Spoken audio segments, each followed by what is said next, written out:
Hello, and welcome to Yogahub podcast, where we bring you conversations with some of the world's leading yoga and movement educators. In this episode, I'm chatting to Jeanie Noonan. Jeannie is a yoga teacher based in Cork, but she also runs trainings and retreats in Dingle on the west coast of Ireland. In this podcast, we chat a little bit about Jeannie's background with yoga and also with Olympic weightlifting. And we also talk a lot about restorative yoga, what it is, its benefits, some of the challenges and some of the tips for teaching it. We're very excited to be hosting Jeannie for a restorative yoga teacher training at our Camden Street studio here at yogahub in Dublin. It's going to be at the end of September, and you can find out more information in the episode description or going to yogahub.ie/workshops. Thank you very much for tuning in. I hope you enjoyed this conversation with Jeannie. All right, cool. So Jeannie, welcome to the podcast. Thank you very much for taking the time out of your day to have this conversation. First and foremost, how are you doing? Good. I'm just finished a long but beautiful 200-hour. I know you're in the middle of one as well, or maybe finished as well. So I'm satisfyingly tired. And I always find it really interesting on these trainings that it helps me fall a little bit more in love with yoga every time as well. So yeah, I'm re-inspired by this new generation coming up, which is gorgeous. That's nice. And it's one of the gifts, I guess, of this job is that you are kind of continuously learning yourself through the process of sharing the practice with other people. And yeah, it's a nice way to think about it being like re-inspired. I think a nice way to begin this would be for anyone who maybe isn't familiar with your work at this moment in time, if you wouldn't mind giving us a little bit of info as to your background, maybe your life before you found yoga and started practicing and teaching, and how you've ended up where you are today. Well, yeah, I've been doing lots of reflecting. I'm nearly 40, so I'm feeling like that's a big milestone. But it's always so hard to sum up your journey, isn't it? But I suppose in a nutshell, my movement kind of background is in dance. I danced since I was 3, and I always loved moving my body. And then I got a bit tired with the kind of rigid and prescribed way of, you had to dance a specific way, and it was kind of in a way being judged a lot by virtue of the performance. And I never ever played sport. I was never interested in any sort of movement that way. But then I found Olympic weightlifting, which is incredibly different to dancing in every aspect. And I fell in love with the strength and the power of that. And then somewhere along the way in the middle of all of that, I found yoga. And my academic training is in chemistry. So I'm a chemist by academic training. So I remember thinking yoga was movement with meaning, and that it blended both science and spirituality. And I thought, wow, this is this like magic mecca place in the center that has a lot of my interests covered. So I've been teaching full time for 10 years now, and probably doing maybe yoga about 12 years. And even within those 10 years, I've changed so much of, I originally trained in Ashtanga, and I now very much teach Hatha based kind of, well, it's called a Kanda yoga, but it's based on Hatha, Tantra and Kundalini. And it's quite a traditional style of yoga, but with still a lot of physicality to it. And yeah, so I suppose somewhere in the middle of all of those interests, yeah, yoga came, which was beautiful.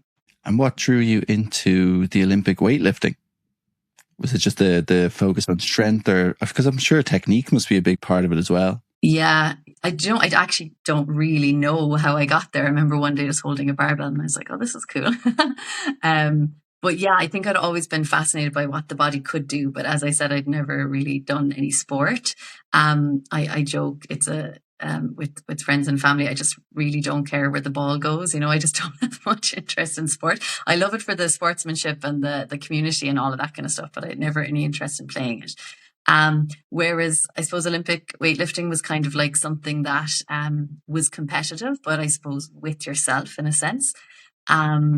And yeah, I always loved exploring the boundaries of my physicality. And I've always been pretty sassy. So when someone says, women aren't strong, I'm always like, I'll show you.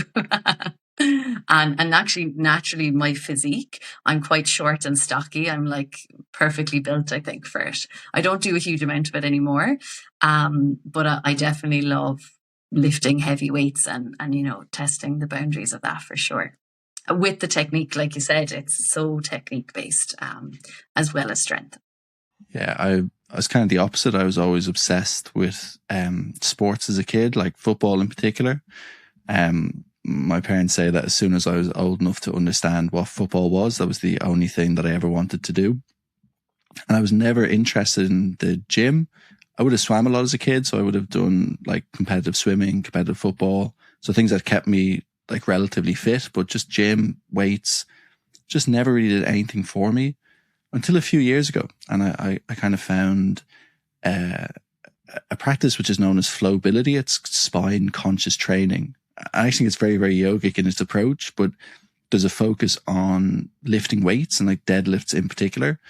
And I actually find the same kind of attentiveness, the same body awareness that you need to lift weights in a mindful way, at least, which I'm sure you kind of have to do for the Olympic weightlifting. I'm sure there's a bit of brute force and mind over matter involved, but I'm sure a lot of technique as well. And I think it can be very, very yogic in its approach in some ways. I actually think the two things complement each other really, really nicely. Yeah, for sure. I must check that out. Flow.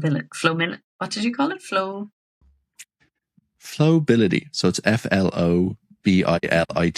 So I think the name is a mix of flexibility and mobility. But yeah, it's cool. And as I said, they're one of the main things they focus on is deadlifts as a way of exploring your hip mobility. And yeah, it's just for me, at least, lifting weights in that way, maybe because I'm coming from a yoga background, but it is very much, again, just about body awareness and tuning into your body in a certain way in order to lift a heavy weight. Yeah, I remember before actually at a competition, one of the weights I had to lift was like my 1 rep max, and I had to do 20 reps of it. And I just remember, this is well before I discovered yoga. I just remember in that moment just saying, stop thinking the bar is heavy. It was a real mental, as soon as I saw that weight, I was like, okay, I can't do this because I've only ever done that once. And then I was just like, the bar is a feather, the bar is light, and I just kept putting it down in between each rep. And I did it. I didn't come anywhere near winning anything. But what I'd previously done as 1 rep, I did 20 reps of it, so it is so mental. And like you said, that awareness and the presence, you can't think about anything else because you're going to get trapped under heavy weight if you do. And you are based, I'm not sure if you're based full-time or for at least part of the year down in Dingle, and you have a training center and a retreat center down there. How long have you been running that? Yeah, so I'm only doing part-time. I'm based in Cork, and recently found out actually through these ancestry DNA tests that I'm almost 100% Munster, if not Cork anyway, which is rare enough, I think. But I actually, I do a lot of my trainings down in Dingle. It's a friend of mine, Dervla, has a beautiful retreat centre down there called Railteen. And we're both yoga teachers, and it's her ancestral home. Actually, she's the 5th generation to be there. And her and her mom were Banantees for years. It's in the Gaeltacht. So the house is equipped with lots of bunk beds and just enough room for us all to squeeze into a cozy home. And one day we were talking about how much we love India and yoga and being in ashrams. We both did most of our training in India in kind of more ashram style like spaces. And we kind of just suddenly thought, why can't we bring this to Ireland? Why can't we bring this immersive residential in a quiet, remote space with not too much distractions from the outside world. And we kind of looked around, and as far as we know, no one else is doing it this way. And we thought, I wonder why. And then we thought, hey, let's try it and see. And it's been really, really beautiful.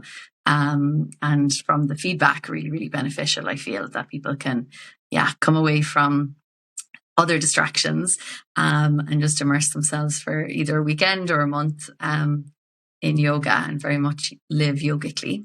Obviously, it's not always accessible for people who, work full time or have kids or animals or other responsibilities that they can't leave for that long. But yeah, it's giving a little slice of ashram life in rural Dingle, which is beautiful. I haven't had the pleasure to make it down yet myself, but I do have some friends that have, and they said it's a really, really special place, and a lovely part of the world to go and shut off, I guess, a little bit and dedicate yourself to learning or relaxing, which is one of the things that we're going to chat about today, because we're honored to be having you down to yogahub in Camden Street soon to host a restorative teacher training.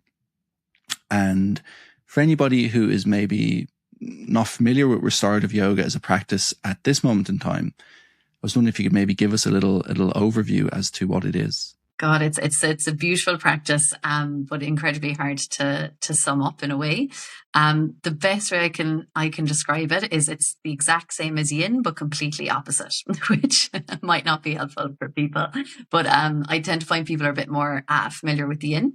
And so maybe from someone looking into a studio, it might look the same as yin from the point of view of they'll see people holding postures on the floor for a prolonged length of time. So it looks like yin in that sense, but it's the opposite in the sense that, and I love yin, by the way. I really think it's an amazing practice. But I suppose restorative definitely has my heart. So restorative is different in the sense that in yin, I suppose we're trying to bring the body down to meet the floor, and we're looking for sensations, and we're looking to melt basically. Whereas restorative is the opposite in the sense we're looking to bring the floor up to meet the body. And we're looking to feel physically as little effort as possible. And it's a beautiful practice that when people first start out, they're like, oh yeah, there's a bolster under my legs and there's a pillow under my head. Yep, that's fine. I feel really comfortable. And often as they explore the practice a bit more, they're like, 12 bolsters, 5 blankets, 8 eye pillows, and they're going to huge efforts to make sure there's no wrinkle in the blanket that's underneath their baby left finger. You become incredibly refined in your ability to seek deep, deep, deep comfort. And it can be quite a challenging practice mentally for people, because we're really tuning into, I suppose, our self-worth and what we feel is valuable. It's very easy to think of all the things we have to do on our to-do list. And it can often be a huge challenge for people to actually stop and rest completely. As well as the fact that any practice I feel that is requiring some level of stillness and silence can be quite a challenge for a busy mind as well. And why I love it so much is I blend a lot of my traditional teachings of yoga into the restorative practice. So we use a lot of mantra and mudra and pranayamas to, I suppose, help with the stillness and the silence. And it, I feel, doesn't just allow the physical body to rest, but actually our entire being, our mental, emotional, energetic, spiritual bodies as well. And yeah, often sometimes results in tears, often tears of, oh my God, I didn't realize how stressed I was or how little rest I have in my life. It's conscious rest as opposed to unconscious rest of sleep. And so there's often tears of both sadness and joy at that. And often not either, sometimes there's not a huge emotional release. I find it's an incredibly sustainable practice. It tends to be quite deeply healing, but in a slow and steady way, as opposed to, quite an extreme way. Often a lot of the healing practices that we have, which are fantastic, are often, looking for a big shift in energy and a big shift in how we think and breathe and behave. Whereas this is kind of like a gentle cradling kind of way, which allows, I feel, that kind of level of healing to be integrated then quite well. It's slow and steady. Yeah. Yeah, I adore restorative yoga as a practice. Maybe it's obviously not the same for every single person, but I would actually go as far as saying I think restorative is maybe one of the most important styles of yoga in the day and age that we live in. And how I usually like sell to people is that I know it can sound silly, but a lot of us actually need to learn or relearn how to rest. Most of us, or a lot of us, are actually not that good at relaxing. For a lot of us, our idea of maybe relaxing in the evening, and I would definitely be guilty of this as well from time to time, is going home and sticking on Netflix and watching a documentary about like a serial killer or something, and like that's not massively restful in some ways. And it is such a subtle practice.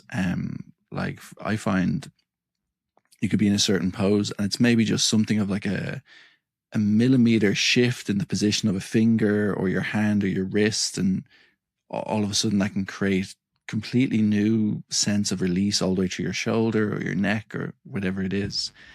So it's simple, but it's also very, very subtle. And I do think it's a practice that needs to be practiced. A mutual friend of ours, Dave Kiernan, for me is the best practitioner of restorative yoga I've ever come across. He's amazing. He really knows how to do it. And not everybody is that good at it, for want of a better word, at the beginning. But there was an interesting thing that you said there, that restorative yoga can help you tune in to a sense of like self-worth.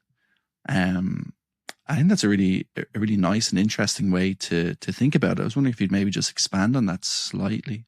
Yeah, it's something I've realized. I do a lot of pre and postnatal work as well, so I work a lot with new parents, and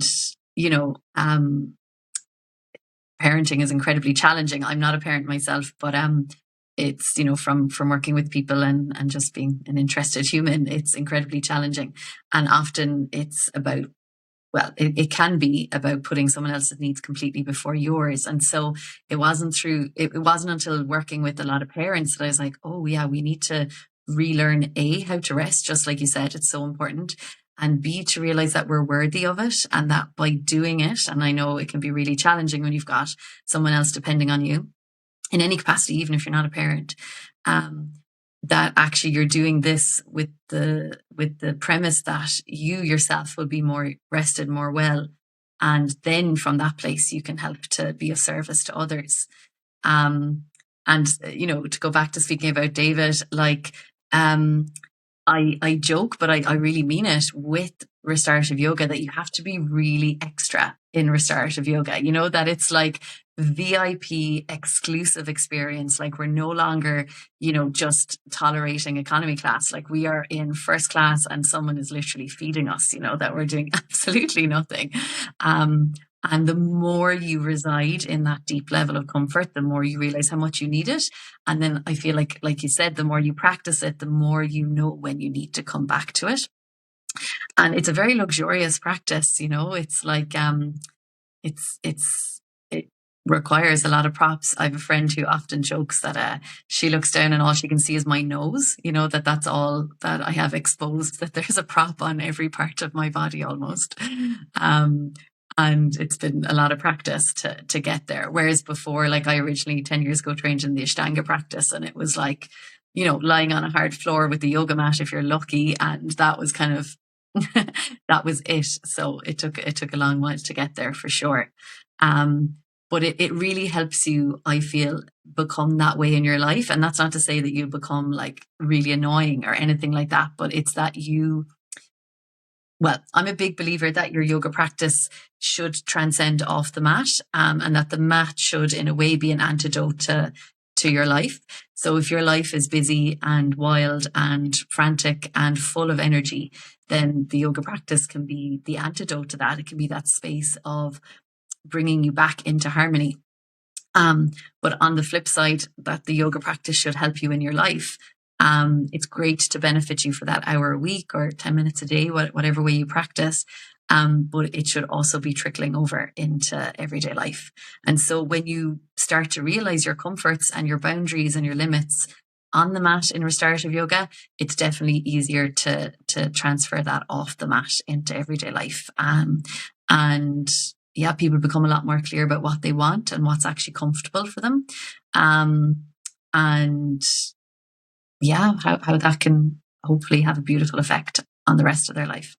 I have 2 daughters, 3 and 8 months now. So definitely the rest for parents thing resonates a lot. And it's it's not, I don't know how it sounds, but for all of the joys and challenges of parenthood, the best way I can describe it at this moment in time is that it's just relentless. It's just always happening, basically, for the most part. Sometimes the grandparents help out, or I get to come to work, which gives me a small break sometimes. But yeah, like trying to carve out the time for rest can be tricky. And then again, sometimes you're so tired that your idea of rest is just like collapsing onto the couch and trying to tune out rather than tune in, which I think restorative yoga is in some ways. But I also feel like through things like restorative yoga, what you're saying about your yoga practice assisting you off your mat really resonates with me, particularly as it applies to things like restorative yoga, because for me, some of the biggest benefits I've gotten through practicing is learning how to do less as opposed to learning how to do more. So if I'm feeling a bit worked up by what's going on with kids or work or whatever it is, it's like noticing the tension. For me, my hands is always a big one. And I find hands in restorative yoga really interesting. Like, how do you hold your hands? And sometimes for me, it's as simple as just like noticing what's happening there and knowing how to let it go. It sounds so small, but for me, it's a huge thing, and something that I only got from things like restorative yoga, like learning how to let go of things as opposed to learning how to do more of things to a certain extent. Yeah, that's beautiful. And the hands are so interesting. Like I say now in a yoga class, like for me, 3 eye pillows is minimum. And that's because for my Shavasana, I love weight and pressure. Not everyone does. But I like to have my hand, like an eye pillow on my hand to ground it. So I've one for my eyes and an eye pillow for each of my hands. And that's in a regular yoga class, so you can imagine in a restorative class.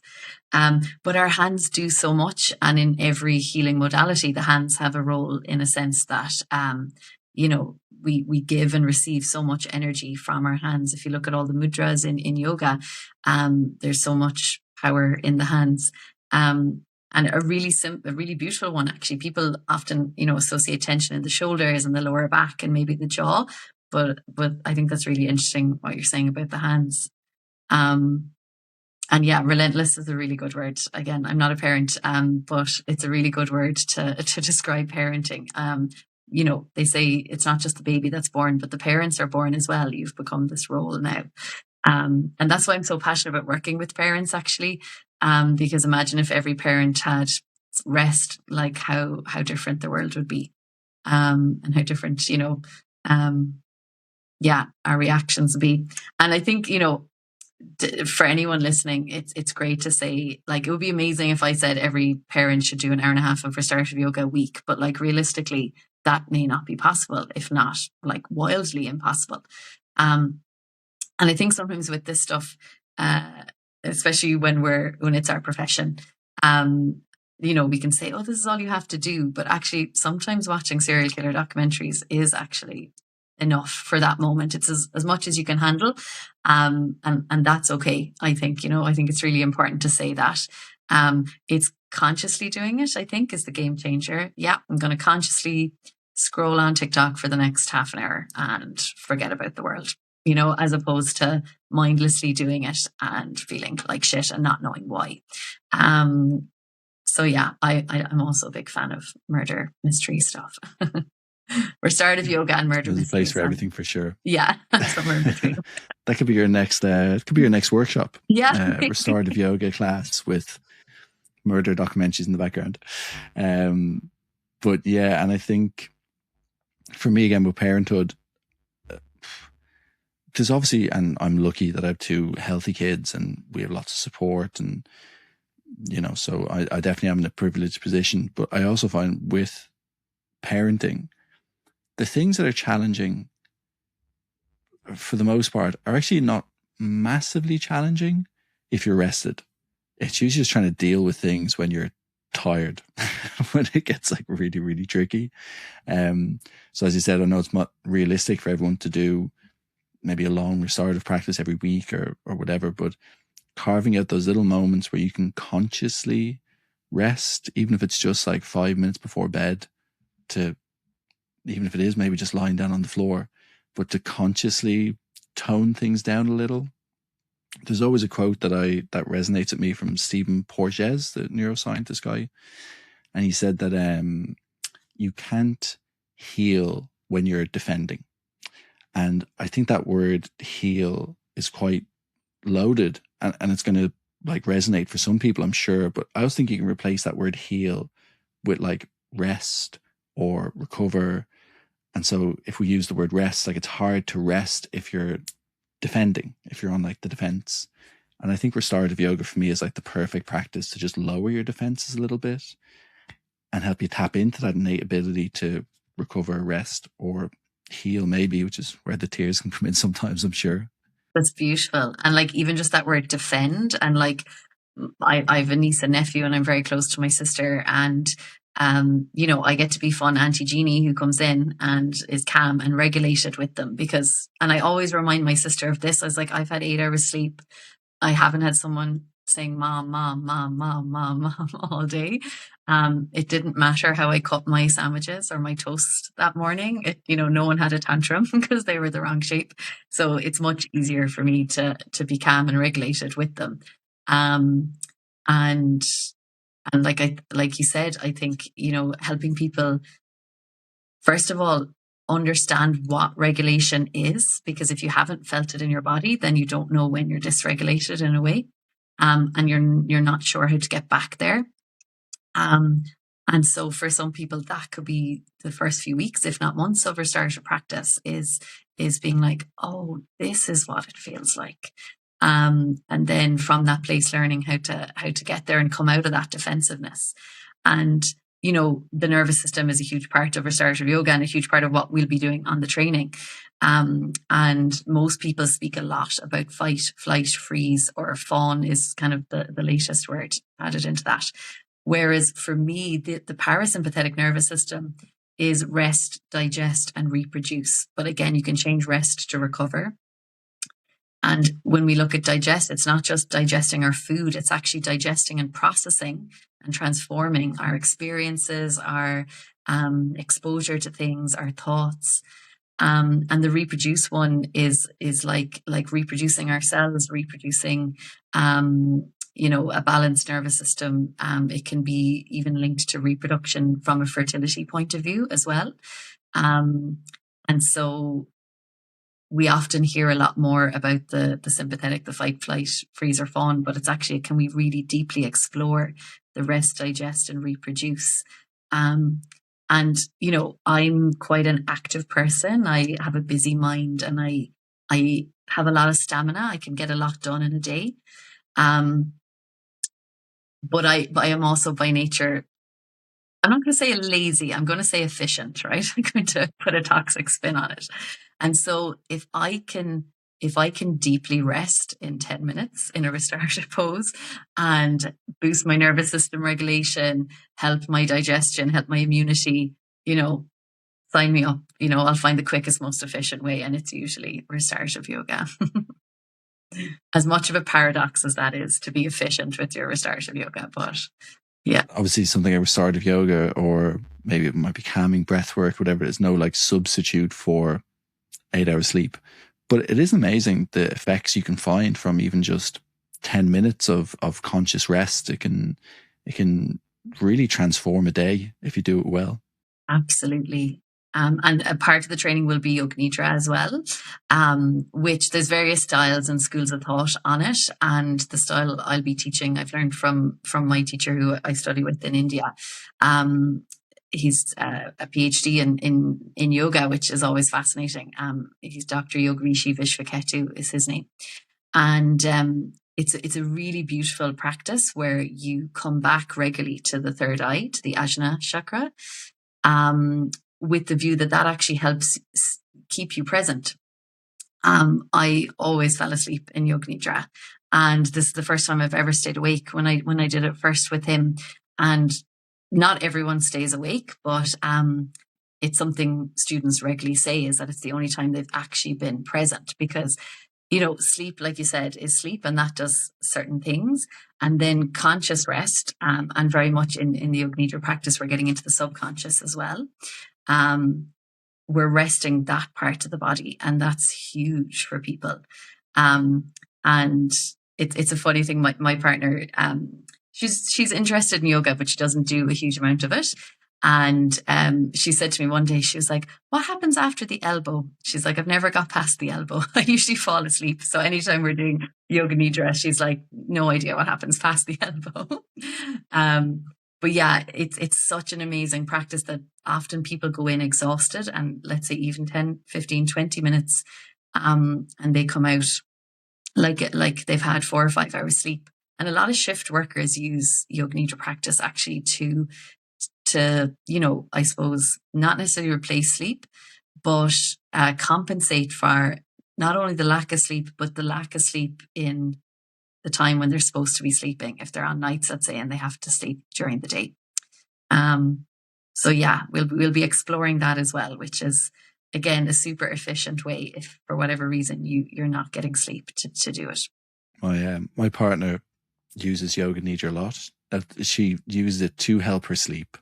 But you know, from being a mother to 2 young kids, it's sometimes very hard just to get into bed, and you might be exhausted, but get into bed and just go to sleep. It's like, you know, it's not that easy just to slam on the brakes. And she finds Yoga Nidra a really nice transition from just being so busy to just moving into a more relaxed state. And actually, one of the first really meditative experiences I had was when I did my teacher training in India, and we did Yoga Nidra. And I went into this just like really interesting state where the thing that really jumps out at me is like, I was very aware of my breathing, but my breathing was so slow.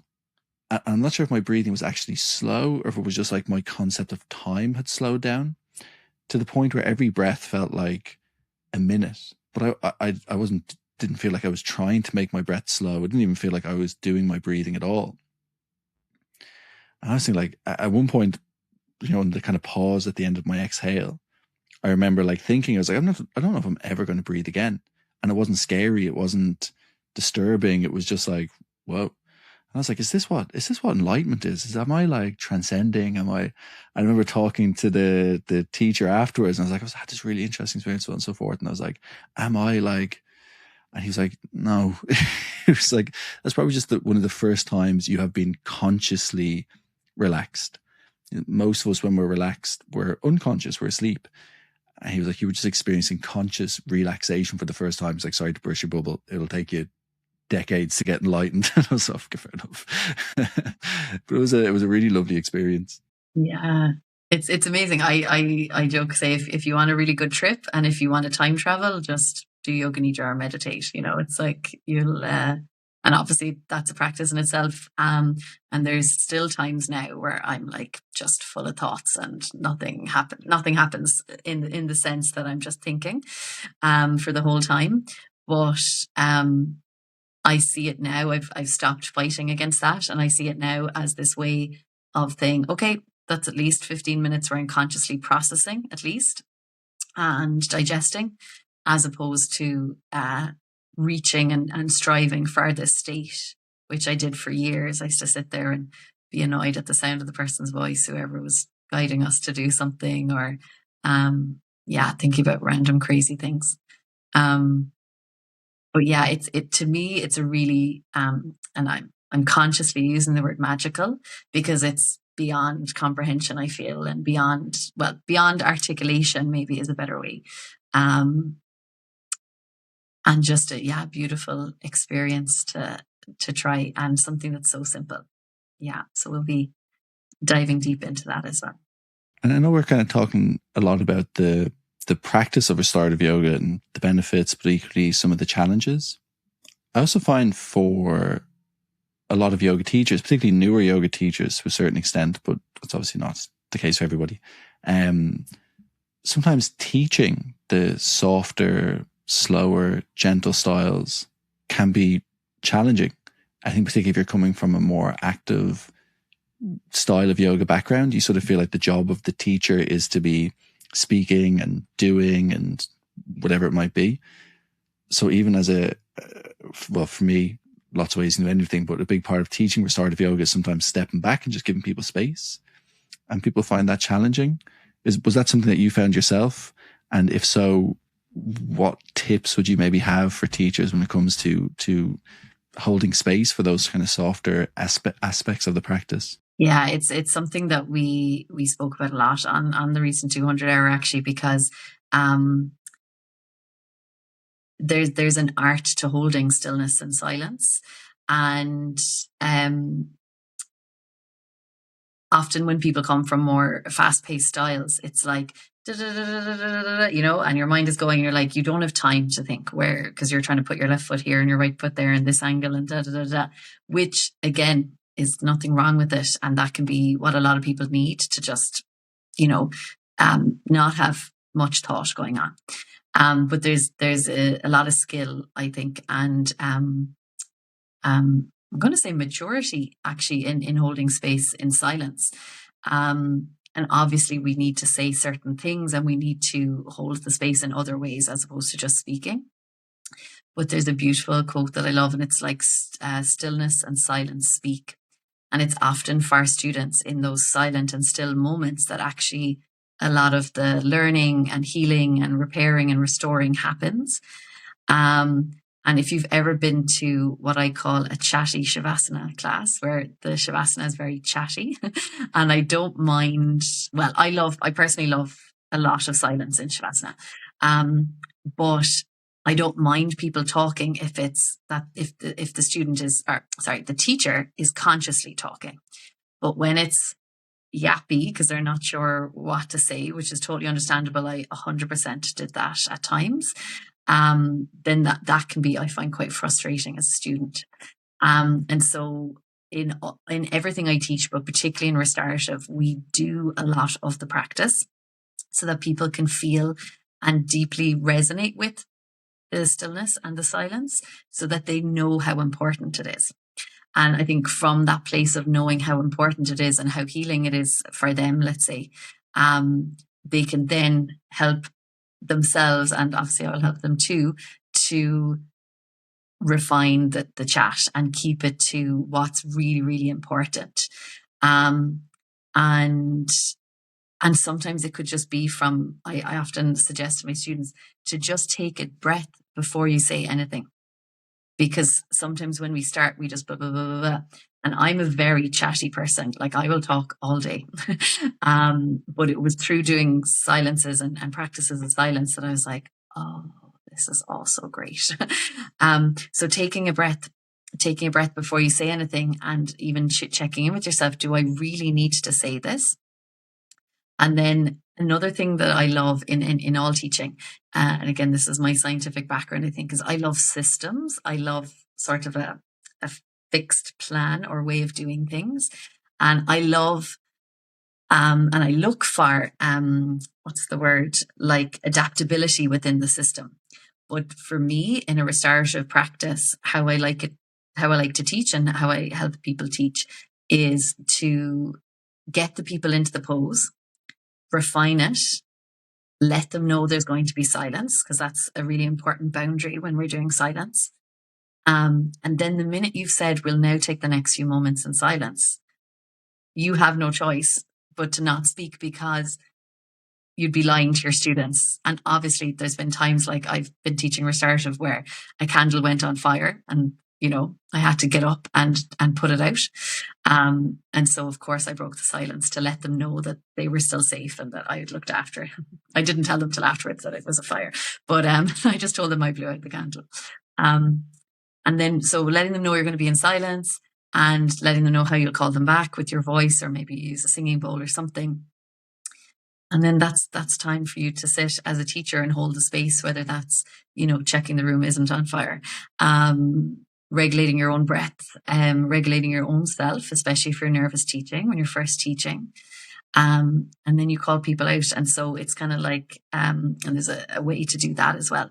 And so having this kind of framework or system, I find really beneficial, because then you're not having to be like, should I start the silence now? Will I wait another bit? Should I say that thing I learned about the benefits of this pose?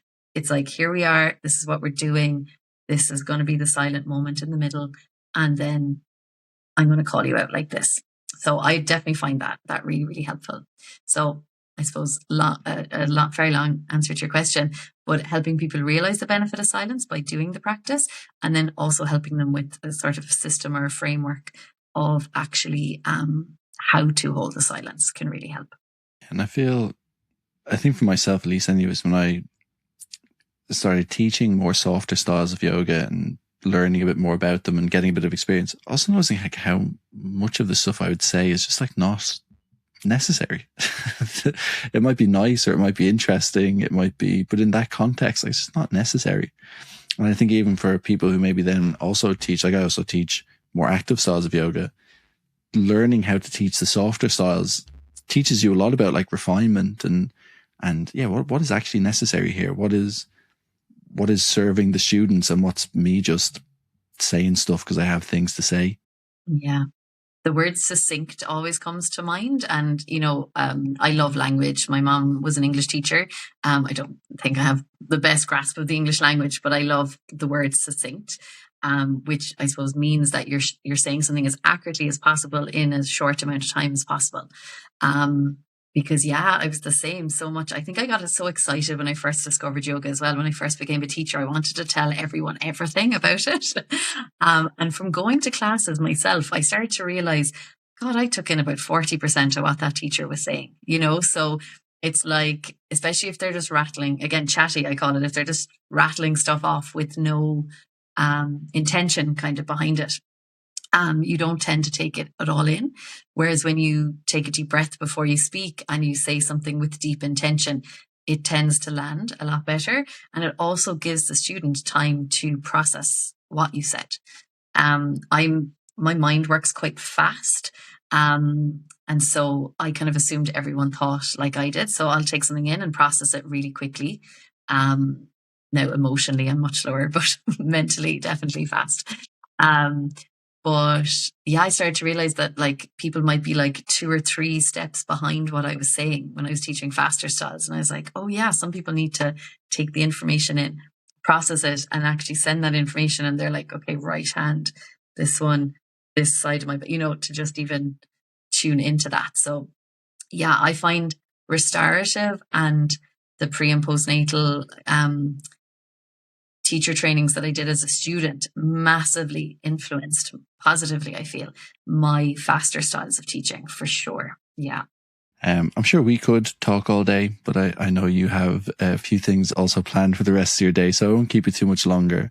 I know we've already kind of discussed it a little bit, but I think it would be nice to maybe finish us off would be if you want to take a few moments just to give people a little idea about what to expect with the restorative training that you're hosting with us soon. Could be nice. Yeah, I'm really looking forward to coming up and meeting people. I as I said, like I'm based in Cork and I do a lot in Dingle, but it'll be really nice to meet all the yogis up there. And I do these 30-hour weekends because I realize that it's not always accessible financially, physically for people to head off to India for 2 months, to do further training. And you also don't have to go to India to be a really good teacher. I think that's really important. But it is also a practice from this land, and I think it's really important to honour it. So I suppose what you can expect, which something I hadn't thought about a huge amount, is a lot of newer teachers did a lot of their training online during COVID. And so they've actually never been in a room with other yoga teachers. And something I hear time and time again, and something I feel myself, is how lonely it can be as a yoga teacher if you're not connected to a studio or you're not necessarily still in touch with some of the people you did your training with. And so that's often one of the most surprising things, I think, is that you get to be in a room with other yoga teachers and like-minded people. And I love seeing all the kind of collaborations and friendships that comes out of that. And then I suppose on a more practical level, we'll be doing a lot of restorative yoga. And I think the first 2 trainings I did in India were super intense. Like they were both immersions. They were both like 12, 14-hour days for first one was for 4 weeks and the second one was for 8 weeks. And I just came home elated with yoga, but I was also exhausted. And so with the restorative training, of course, we'll have lots of time and there'll be, longer hours, but the restorative practice supports that learning, I feel. And so it can be a lot more manageable to digest and actually understand it. And so we'll be doing a lot of practice, really looking at the theory, and a lot of what we're doing will really enhance your other styles of teaching. We'll be looking at different pranayamas, so different breathing practices and energy practices. And some of the more what I call yogic anatomy side of things. So, most people have a good understanding of the physical anatomy, but this is the stuff that can't be proven by science or hasn't been yet anyway, that can really, really enhance the practice. I like to think of it as, like if the yoga practice, the asana was your body, then the yogic anatomy is kind of if your body was a car, that the yogic anatomy is like what fuel you have in the car. If you have a spoiler or maybe some sick hubcaps, maybe you have a Man United sticker on the back or a new paint job or something, that it's like these beautiful extras that we can add on that really, really enhance the overall experience. Heated seats, maybe something like that is a bit more understandable. Yeah. Well, I'm looking forward to having you here. I'm hoping to do the training myself, but me and my partner are probably going to have a discussion as to which one of us can do the training and which one of us is going to look after the kids. Yeah. So we'll see. Well, I'm sure I'll do the training, which at some point in the future, if it's not this time around. But thank you again for taking the time out of your day to come on and have this conversation. It was, it was really, really enjoyable. And yeah, we're very excited to have you here soon. Super. Thanks so much. And for your time as well and your lovely questions.